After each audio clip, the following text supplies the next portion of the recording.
Every single time I read Matthew, I am absolutely baffled at how Judas can betray Jesus so easily for a measly 30 pieces of silver. I was reading in Matthew 26 today, and I was reading the part where Judas betrays Jesus. In verse 14, it says, "Then Judas Iscariot, one of the 12 disciples, went to the leading priests and asked, 'How much will you pay me to betray Jesus to you?' And they gave him 30 pieces of silver. From that time on, Judas began looking for an opportunity to betray Jesus." So reading that this morning, I'm like, first of all, Judas, those leading priests did not approach Judas. Judas went out and sought them. So he was looking for an opportunity to betray Jesus for 30 pieces of silver.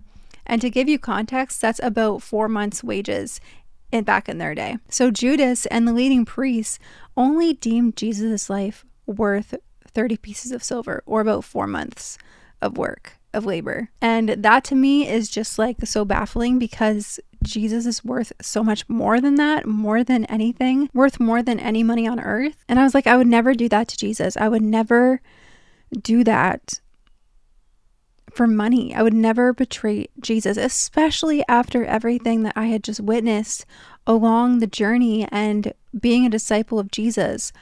I would never betray Jesus. I would never look for an opportunity to betray Jesus. And God talked to me today, and he was like, "You're judging so harshly how Judas betrayed Jesus, but yet you betray Jesus in your own way every single day." And I said, "Lord, how? How have I betrayed Jesus every single day?"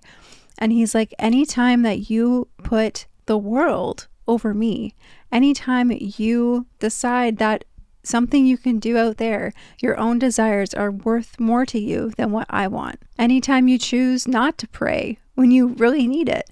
Anytime you choose to do something else or watch a certain show that you probably shouldn't be watching over spending time in my word. Anytime you downplay your faith because you're worried about what other people would think of you. There's so many things that I have done in my everyday life that I don't think about that is in a way betraying Jesus and betraying my faith to him. No, I may not have sold out Jesus to the leading priest who wanted to kill him for 30 pieces of silver, but I betray him in my own way. And who am I to judge? Who am I to judge Judas? Because who knows what we would have done in that situation, especially if our faith was so little. It was a scary time back in the Bible. People were trying to get Jesus killed for what he was proclaiming. And Judas probably didn't want to be a part of that. Maybe he decided that 4 months worth of wages would be better than suffering with Christ. In fact, when Jesus is betrayed and arrested in verses 55 to 56, it says, "And Jesus said to the crowd, 'Am I some dangerous revolutionary that you come with swords and clubs to arrest me? Why didn't you arrest me in the temple? I was there teaching every day. But this is all happening to fulfill the words of the prophets as recorded in the scriptures.'" And then listen to this.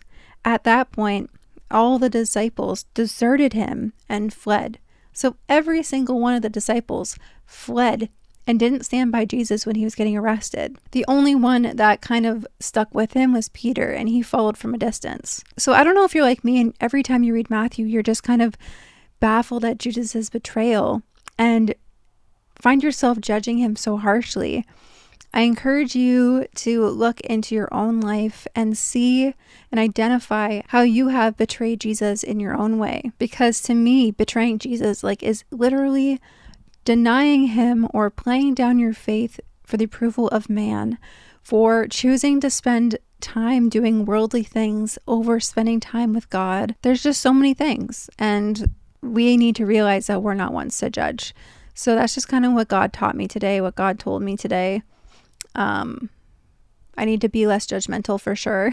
I think that's the main thing, but I also need to start prioritizing God and realizing my own faults and how I can betray Jesus less. So anyways, I pray that this encourages you today. I pray that this reaches who it needs to reach.